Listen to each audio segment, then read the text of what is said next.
So we are the Sustainable Seed Alliance. So I am representing local farmers. I'm representing the seed libraries and their supporters. And I'm representing the different governments. First slide.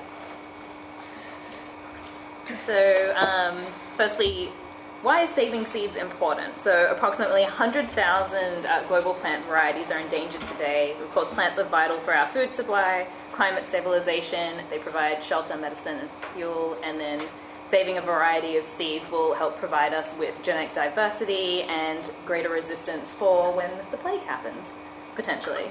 And then in addition, worldwide, there is an ongoing practice of banking seeds for medicinal purposes and sort of research and trying to understand how it could prevent global catastrophe or global environmental crises. Next slide. So a seed library is a community-based organization that supports local resilient food systems by promoting seed saving. They usually provide free access to seeds and educational programs for the community about the importance of seeds and genetic diversity for our food system. Seed libraries in the US are set up in a couple of different ways. The three main types of libraries are nonprofit corporations that can charge a membership fee, informal community structures where it's just usually a peer-to-peer exchange, and then seed libraries that are connected or housed within public library institutions. Next slide. And then seed libraries across the board tend to work in the same way as regular libraries, so you can check out seeds, plant and grow them at home, harvest your crops, save the seeds from your best plants, and then you return the saved seeds, and ideally in abundance. Next slide. So seed libraries in Australia, we're just going to briefly look at to give some context about what's happening here. So there are over 100 Australian members of the Seed Savers Network, which was established in 1986, and then it became a foundation in the year 2000. Today, the network is registered as a charity, and there are no legal challenges to seed libraries in Australia that we could find today. Their seed libraries in the US is what we're focusing on today. So the first US seed library was the Bay Area Seed Interchange Library, also known as BASIL, which was established in 1999 in Berkeley, California, and is still running today. And since then, there have been over 300 seed libraries established in the US. Next slide. So last year, an interesting thing happened. A local group of women in Pennsylvania in the States, the women were called the Cumberland County Commission for Women. They'd heard about seed libraries that had been set up elsewhere, and they decided that their area should also have one. So they approached the local library, which was the Simpson Library, and with the help of the librarians, they got together, they found an old card catalogue, and they turned it into seed packets storage. They got advice from the local state agriculture office, and then they launched the seed library in April on what was Earth Day. So there was a lot of media coverage around it, and it kicked off successfully. Then a couple of months later, in June, the library got a letter from the Pennsylvania Department of Agriculture, which informed the library that it was in violation of the Seed Act of 2004. Amongst other things, the Seed Act required seed to be tested for germination in an official lab, and that required 400 seeds for that testing to occur. After meeting with the officials from the department, the library decided to follow their advice, and they changed the way that their seed library operated. They issued a press release, and this is how they explained the changes. In order to comply with Pennsylvania's 2004 Seed Act, instead of accepting and storing harvested seeds from library users, the library will host seed swap events and will only make seeds available from commercial seed companies in the future. And the reason they gave for this was the library is not able to provide testing services for seeds harvested by its library users, so we won't be able to accept harvested seeds. Unsurprisingly, a lot of different people then weighed in and had an opinion about what had happened.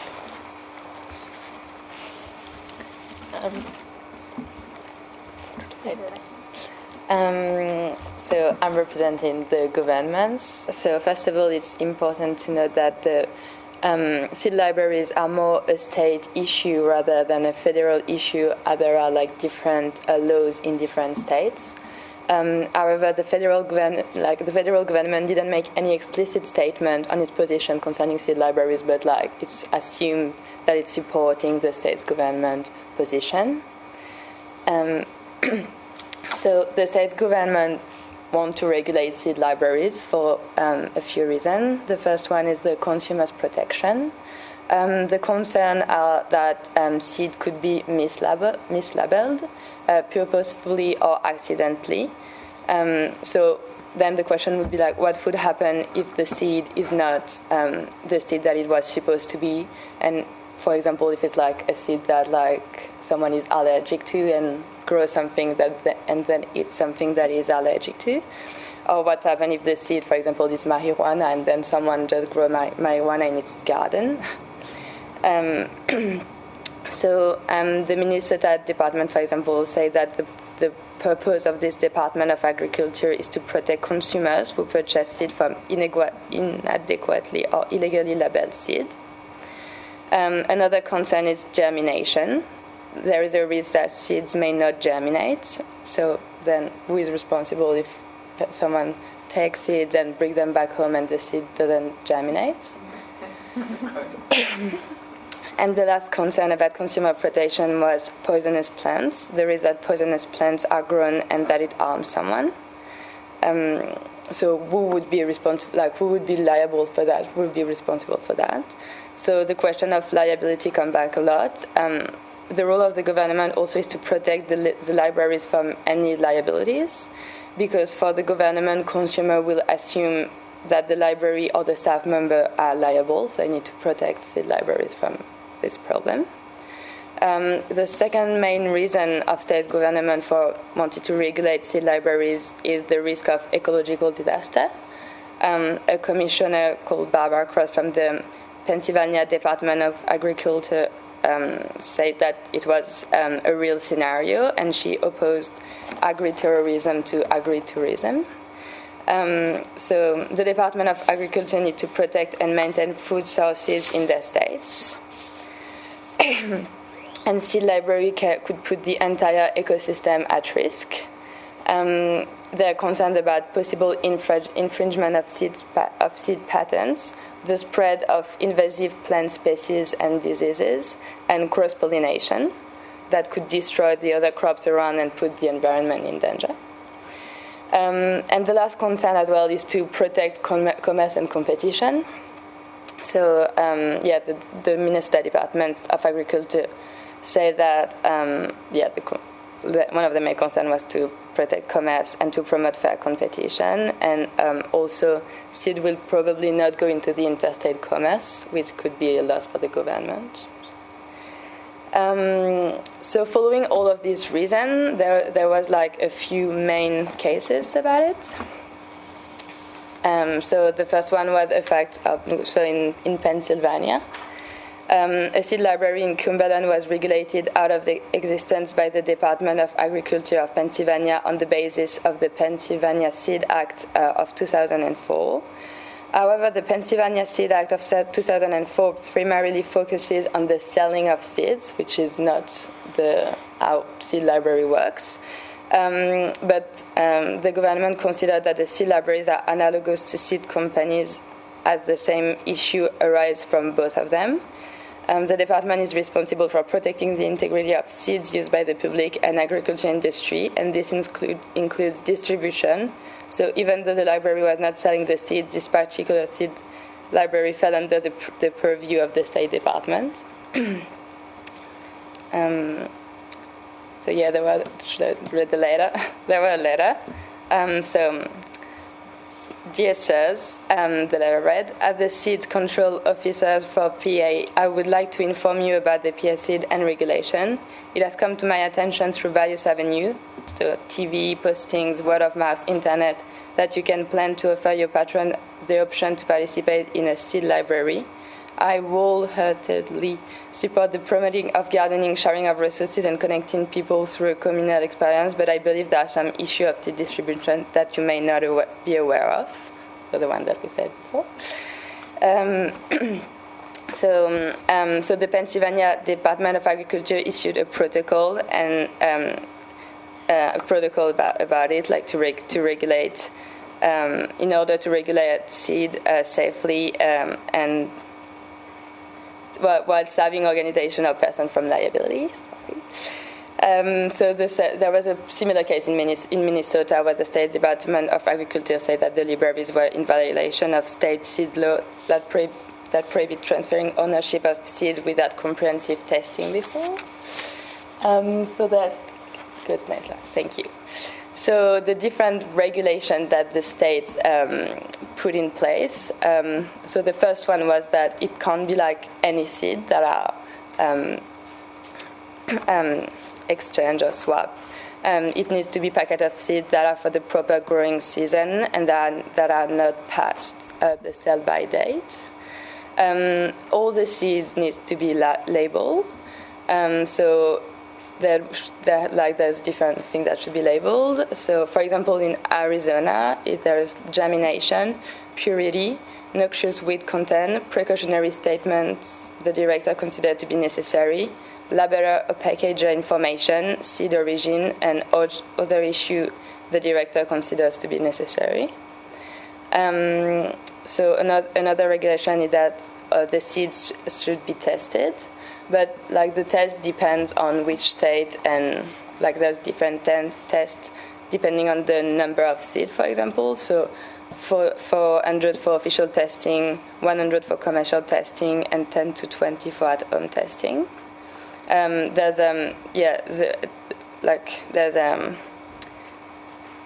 agreement, like the seed would have to be tested according to Association of Official Seed Analysts, AOSA rule of germinations. So in Pennsylvania, for example, the seed library would have been to be tested by the staff member of the library, all of them, which is with the staff can't handle, so it's like an obvious barrier to the seed library. Another regulation is the purchase of a permit or license. So there's different price depending on the different kind of permits of license. There's 5 different types. And the last one is the record-keeping requirements. So in the case of Pennsylvania and Arizona, they need to keep complete record, including sample of each batch of seeds distributed for 2 years in a place accessible for inspection during regular business hour. So they need to be tested when seeds are received and then given out. And there's also enforcement measures by seeds laws with government inspectors. Next slide, please. However, there's a level of government that most likely supports seeds libraries, so local government. In the Minnesota case, again, State Senator Rod J. Rennett plans to rise to the occasion by proposing an amendment to existing state law that would exempt seed library from testing and labeling requirements. The old protection under current law would continue for seeds that are sold. They are seeking to decriminalize a community seed sharing program. He explained that the provision would allow for the exchange of seed for non-commercial use unless a person distributes seed that found to be patented, protected, or proprietary or intellectual property. So the reason for that would be for the community, because it's pro for the community, so connecting people through communal experience, and it's really good for low-income community. And it would be as well a way to grow towards self-sustainability and away from welfare reliance by teaching people how to grow their own food and educate them about that. And they also support the promotive of gardening, sharing of resources. Next slide, please. Okay, so we've heard from the different tiers of government about their position. And I, as a representative of the Pennsylvania Seed Library within the Simpson Public Library, would like to make a statement in response to the Pennsylvania State Department of Agriculture.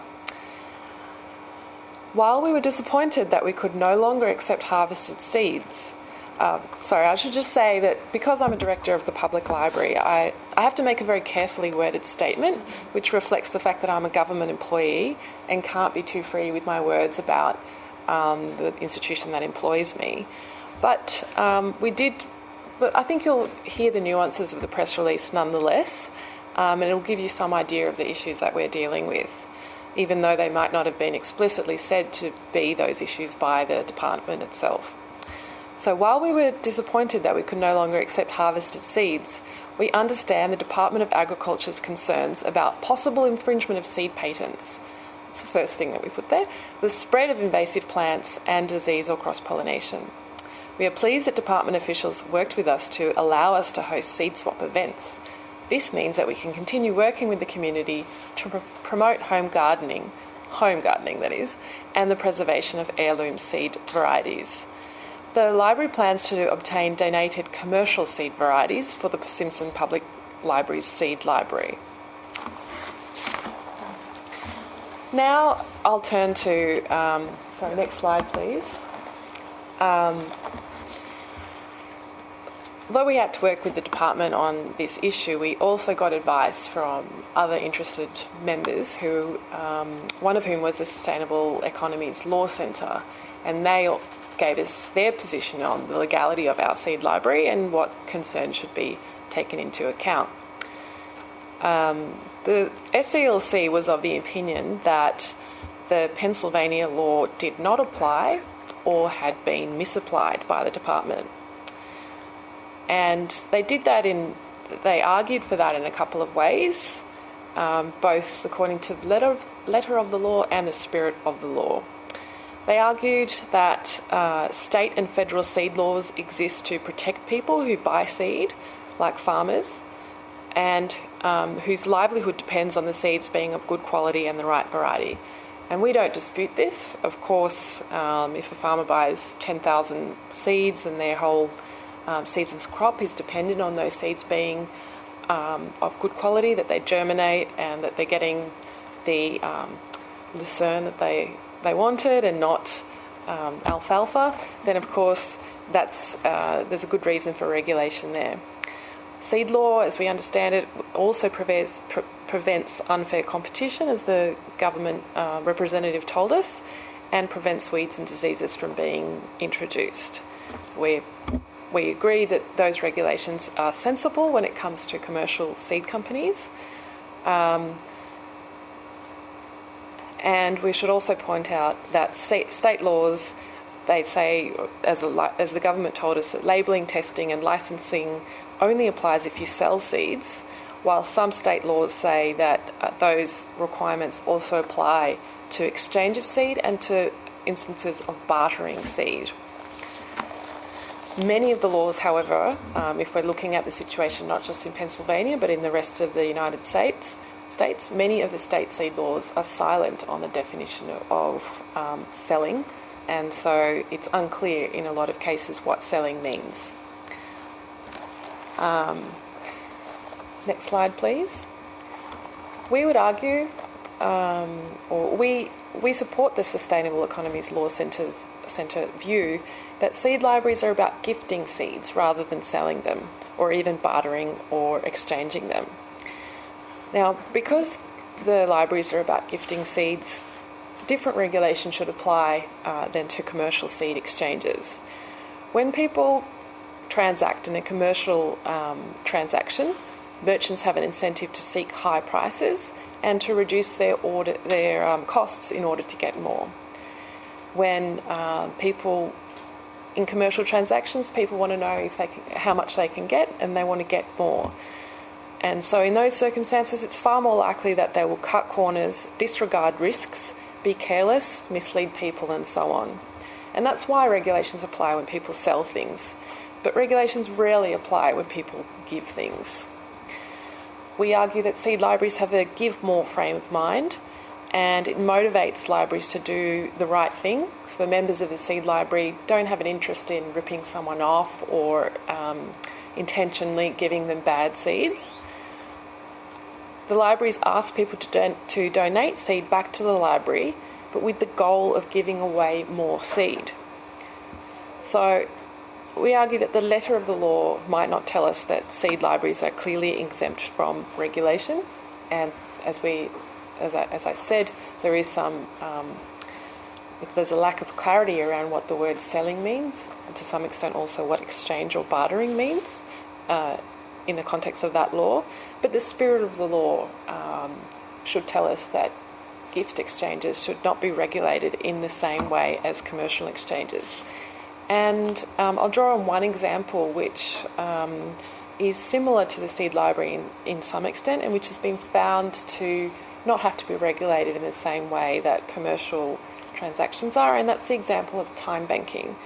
Time banking, because it's commercial in nature, non-commercial in nature, I should say, and because one person giving a service and having that credit put in place doesn't have an expectation that the person that they're giving the service to is going to give something back or give something back immediately.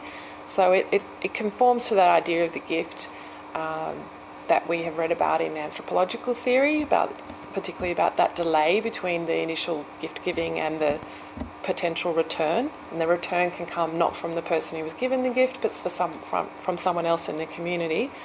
So time banking was found to be like a gift, and the Internal Revenue Service, the US Tax Department, found that tax didn't apply to time banking because of this fact that it was more like a gift than like a commercial exchange. We believe seed libraries are very similar.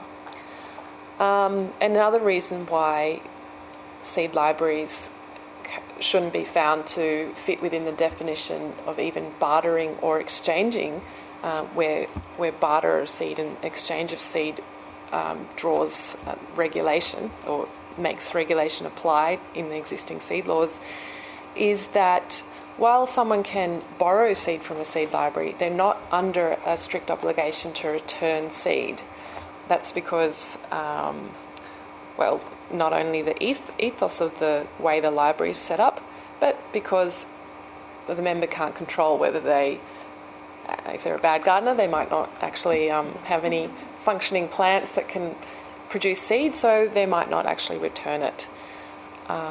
And one of our examples in our network is a seed library in Los Angeles, which is set up as a non-profit corporation. And it asks for a donation of $1 from people who don't return seeds, from its members that don't return seeds, but this again is voluntary. So, for those reasons, we argue that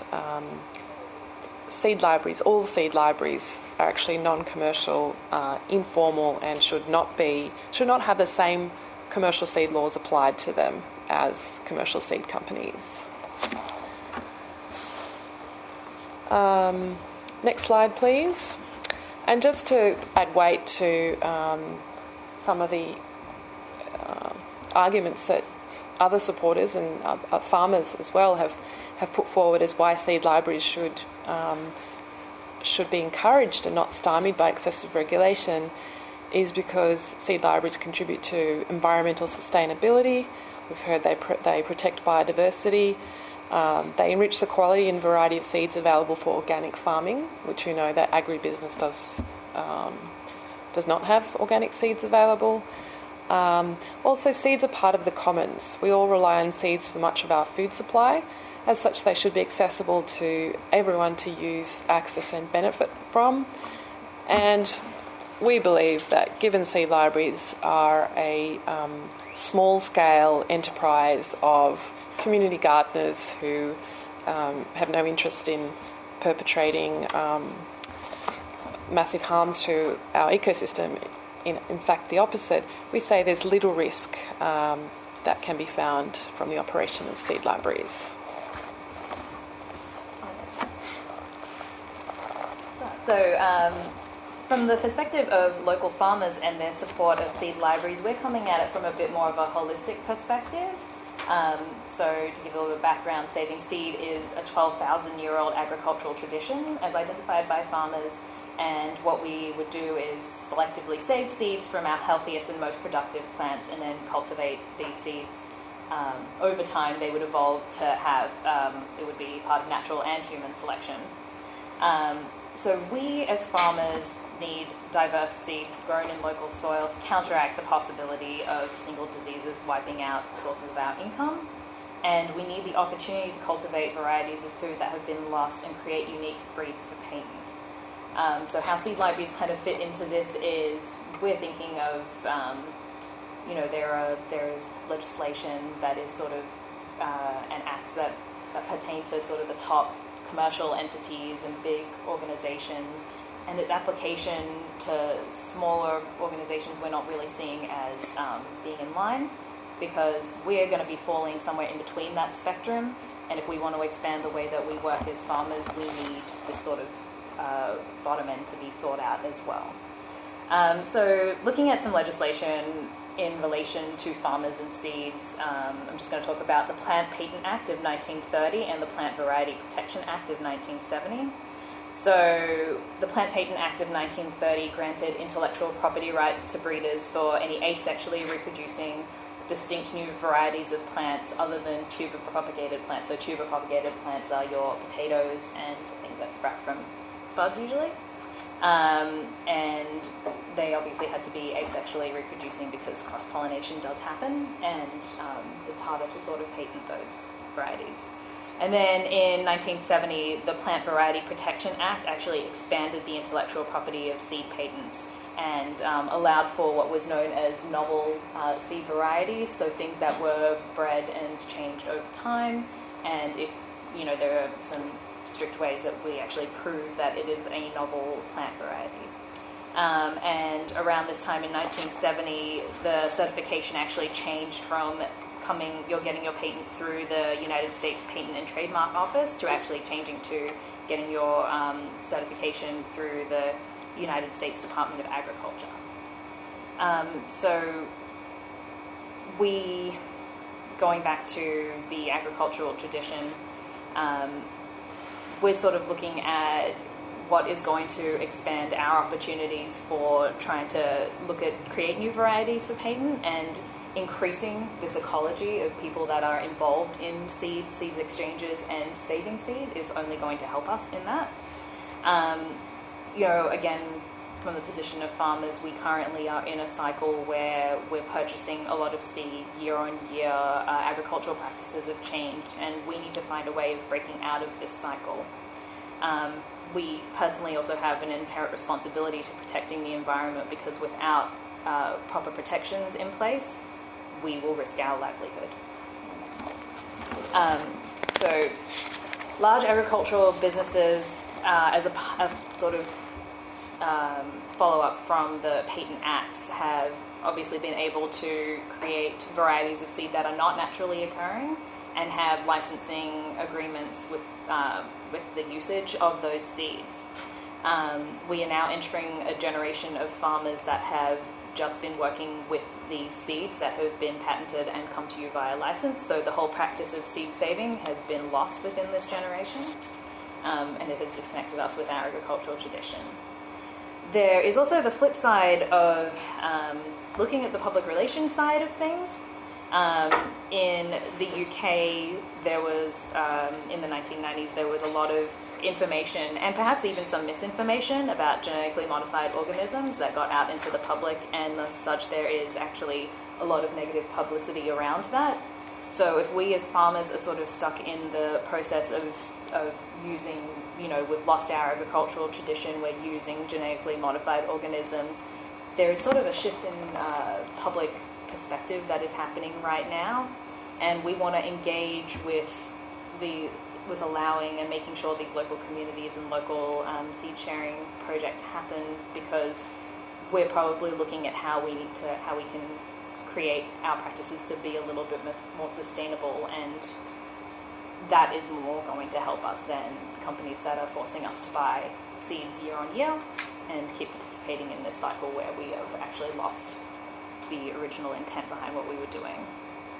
And to go on to a little bit about why public opinion and support is paramount for us.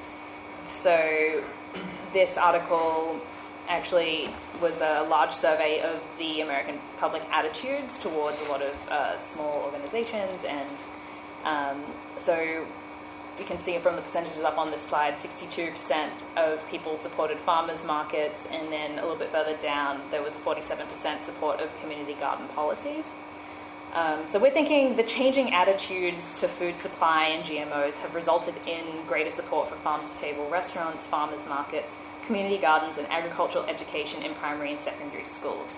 And I believe just as of yesterday, there was talk of the expansion of agricultural education in schools here in Australia as being something that is what we need for sustainability and what we need for continuing on the agricultural traditions and practices that might be being lost for farmers. So within this, seed libraries play an important role in enabling access to fruits and vegetables, as well as creating a knowledge commons of agricultural practices. In keeping with current food and education trends, we believe that there is going to be a growing public support for seed libraries, and that maintaining access to this is going to be paramount.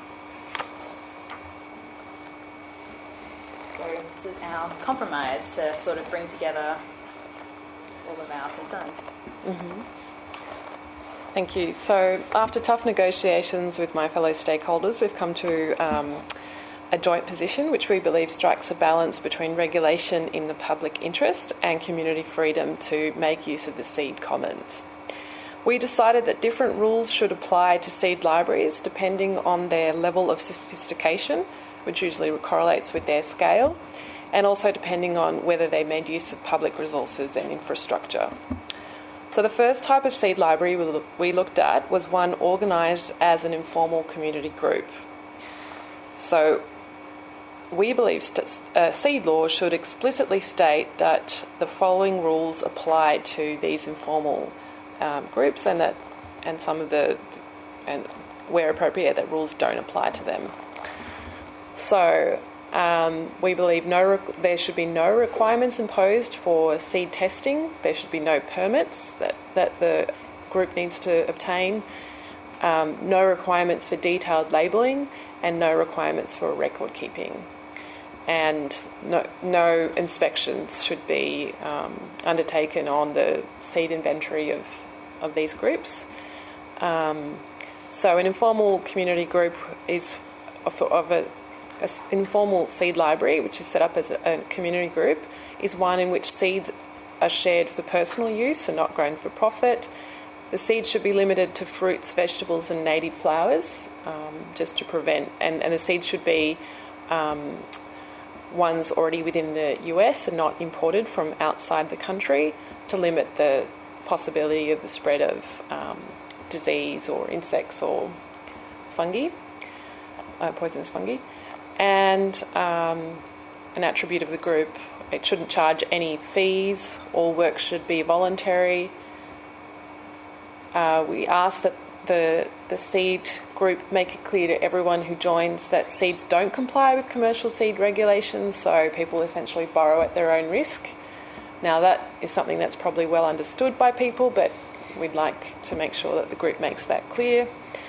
And we believe that there shouldn't be any communal storage of seeds, so no member of the group should store all of the seeds, or no institution should store all of the seeds, because that brings with it the risk that that person then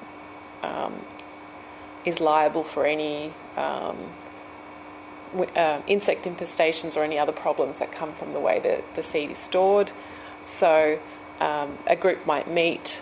The people who have the seeds would take them, hold them on if they had any excess, and then bring them again. So they're like the exchange meets, but they are organised as a seed library, and the members know that each time there will be people there and they can borrow seeds from them. So for regulation of seed libraries within public libraries, we should that they should be regulation because it's in a public library, so it has to protect as much as possible the concerns of the government. That is to say, the consumers' protection as much as we can, as well as the prevention of any ecological disaster. But at the same time, we want it to be clear that the libraries and the staff members are not liable in case something happens. So for that, we say that there should be some germination and accuracy testing by trained individual or an official lab, but only if if there's a donation of more than 200 seed of the same plant, so not if there's less than that. So the seed should be labeled as tested or untested. So when someone takes the packet, they know if it has been tested. So if it's sure or not, kind of. So we say that the liability waivers should be signed by both donors and seed borrowers, and donor and borrower register must be kept and retained for 7 years. In order to prevent ecological disaster or agri-terrorism, we say that seeds should be limited to fruit, vegetables, and native flowers, and should not be imported from outside the US. And as well, seeds are only to be kept for 1 calendar season.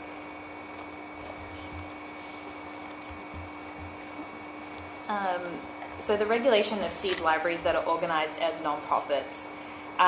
So contrasting to the other two proposed regulations, we believe that the potential capacity of a structured non-profit means that tighter regulations could apply, but obviously not so much that they stifle seed sharing practices. Of course, if you are set up as a non-profit and you are open to, say, community grants or things that are you're going to be awarded funds to service a particular population or particular demographics, we obviously want to make sure that there is, within that capacity, as much seed testing and verification as possible to maintain the integrity of the seed library. So in this, they will undergo germination testing for certain variables, but will not guarantee germination around these variables. So that is probably something that will also depend on the scale of the organisation. But within reason, most testing within this type of organisation could just be regular germination testing, but also could be germination testing under soil variables. It's something that can be maintained, and there could be stricter storage as well. So seeds, once again, are limited to fruits, vegetables, and native flowers, and no seeds can be imported from outside the US. We placed in that there should be some sort of liability waivers signed by both donors and seed borrowers. So people donating plants have said that, of course, we will do additional testing to verify, but when people submitting seeds, that they are submitting seeds that they know to the best of their ability, or they have, obviously harvested themselves from this particular plant variety, this particular, or potential for cross-pollination has happened with these plants, etc. Just so that we let the donors and seed borrowers know exactly how much information we have. And the donor and borrower register must be kept and retained for 7 years, once again in line with legislation for non-profits. And seeds are only to be kept for 1 calendar season. And then members should not be charged a fee for seeds, but a small membership fee is acceptable for the non-profit itself. And we modelled this off of the Los Angeles seed Interchange. They have a lifetime membership fee of $10, and then, as Linda mentioned earlier, the $1 suggested donation if you can't return seeds back. But once again, membership fees should be within reason to cover administration and marketing costs, because we understand that this is a barrier to entry. And the wider implications of this type of regulation could result in a higher cost of entry, but the potential when you have staff that are trained and this sort of capacity is that there probably will be a little bit more information around around the impact that it can have for communities, and the more rigorous testing means that it probably could be more sustainable longer term. And one more thing, we hope we've shown you the importance of local and small-scale practices of seed sharing and plant variety development. If we continue to allow seeds and plant development to be controlled by an increasingly small number of huge corporations, we have not only lost control of our commons, but we risk handing over control of our very survival to privately owned companies acting in the interests of their shareholders. On that note, we thought we'd point out that there are other small-scale commons-based initiatives going on in the world of seeds. As of 2014, there are also open-source seeds available. The Open Source Seed Initiative was started, and it's currently distributing 29 varieties of seed, including broccoli, kale, celery and quinoa. They spent some time looking at how they could develop a legally binding license, but it proved too difficult to develop such a thing because of the nature of seeds and gardening and germination and cross-pollination. So instead they developed a pledge, which is a commitment to keep the seeds and their derivatives in the public domain, and everybody that joins has to make that pledge. The open source seeds are meant to encourage innovation, particularly in developing food varieties for small markets. And another stated and explicit goal of the initiative is to get people thinking about how seeds are controlled. And the very fact that you have to call seeds open source suggests obviously that there's we want to bring to people's minds the fact that we can't actually control all of our seeds, so it's about awareness raising as well.